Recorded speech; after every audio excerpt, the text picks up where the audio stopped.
Hey, good morning. It's Maria from MommyLovesTech, and we are hanging out live from Las Vegas here on the exhibit floor of the new Media Expo, otherwise known as Blog World.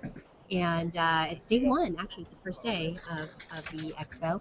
And no, yesterday. It started yesterday. The event started yesterday, but today is, I think, the first full day of the expo. Yes, that's right. So we're excited to meet everybody here, not only the keynote speakers, but the exhibitors and the participants. And here hanging out with us this morning is Danielle Smith. Danielle is a pro, former television anchor, reporter, correspondent, and now the official mommy for Extraordinary Mommy. Yes, extraordinarymommy.com is my main site, yes. She may be familiar to some of you. She's been on numerous network shows talking about how to protect your family and your children from digital scariness out there. And I know that I've just started following you, and you have some wonderful information there for parents. And let's start off with you being here at the new Media Expo. What brings you to the expo this year? Well, I've come before, and someone was asking me about this yesterday, and I love to surround myself by people who are smarter than me. I'm the same way, thank you. It's just one of those things where I love to be somewhere that I can always be learning. Yes. Because no matter how much you're enjoying the space where you are, you can always get better. There's always something more to learn. Yes. And one of the things that I don't do a lot of now, I don't podcast. I've done live shows. I do a lot of video, but there's so much here at this particular event about podcasting, and I'm fascinated. Mm-hmm. And I was fascinated learning some of the stats yesterday about all the podcasting that's happening and how little is being done by women. And I just think there needs to be more. We need to stand up in the space and say, wait a second. You to see, just look at the stats on our Google Plus Hangout here. We did have Kim who was one of my few women that I have here. But look at all the guys in the Hangout.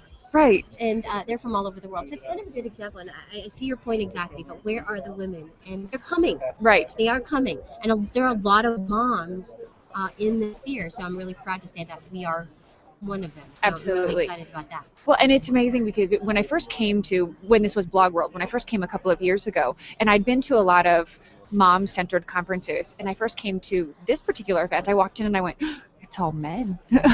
Because this particular conference had previously been dominated mainly by men, and certainly there are more men here than there are women, but I love to see how many more women are stepping into the space and saying, taking a technological stance and understanding how things work. And I love that. So I come because I get to learn, and I get to be surrounded by beautiful, intelligent women like you, and I get to learn more, so I like it.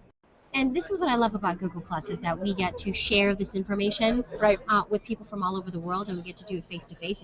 It isn't just text-based anymore.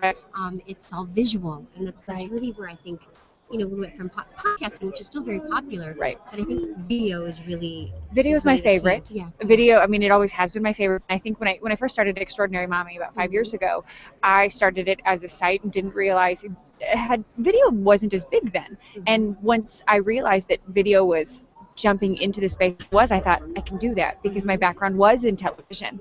And I thought, this is a way I can do something a little bit different than what other people are doing. And it's something that I have experience doing. So there wasn't an incredible learning curve for me just getting on camera and starting to play around with video and editing, and I already knew how to do that. I learned to edit splicing video and audio. And it's so much easier today. Incredibly. I know. Remember the day of beta. Yes. If you guys have any questions, by the way, just... Can I ask the question? Yes, of course. Yeah. So Danielle, I want to ask you, you with so much TV experience, can I ask you what videos that you have made that has a lot higher views than some other? Like, what makes them special, and what thing make them really popular to viewers?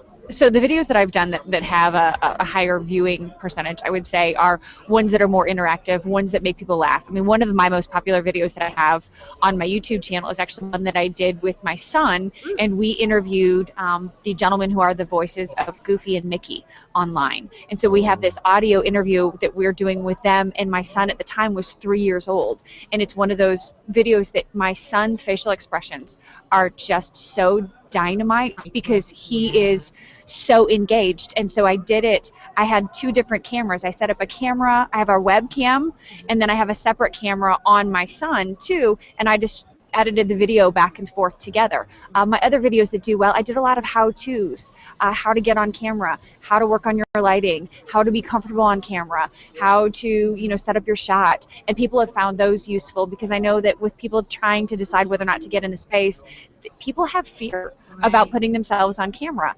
And I try as best I can to be engaging, to make sure that I'm looking in the camera, and to make sure that I'm, As I look in the camera. busy, Right. that we do the best we can to, you know, to engage. I mean, I have videos just like everyone else that How do you that feel fall about flat. putting your children or your son online though? Because I was reading how someone took one of your photos and used it as part of their marketing campaign all the way across on the other side of the world. Yes. How do you protect yourself from that and about the kids? Well, you have to make a decision about where you're going to stand in the space. Okay, so that happened 4 years ago. There was a picture of ours that was taken up on one of my websites, and it was used in Prague. And I found out about it because a friend of mine lives in Prague, and he was driving down the road, and he was taking his wife to the doctor, and he sees this picture, Incredible. and it was almost billboard size. Wow. And Wow. so he took a picture of it, and he sent it to me, and it ended up being a national story.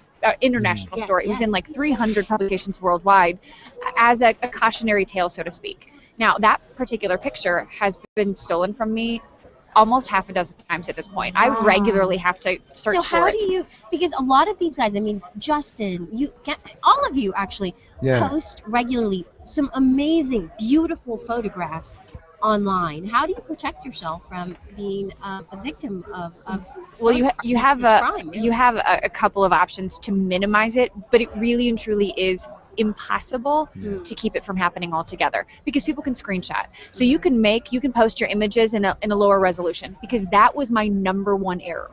My number one put it in error really high was I res. put it up in a high resolution because Got at the it. time, 4 years ago, I had no idea what I was doing.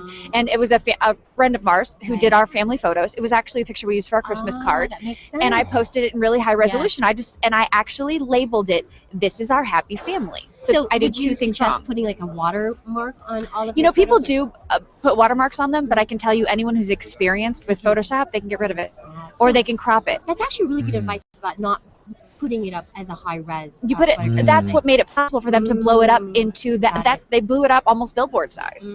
So because we posted it in such high resolution, that's what made it possible. And you know, the flip side of that is, but people can screenshot. Right. And also, people don't read terms of service, because I've seen that people come to me all the time and say, "I know what happened to you.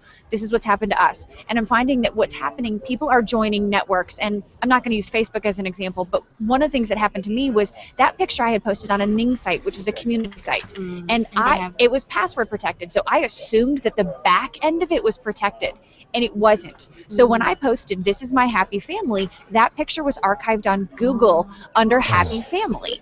And that's how it was found. Wow.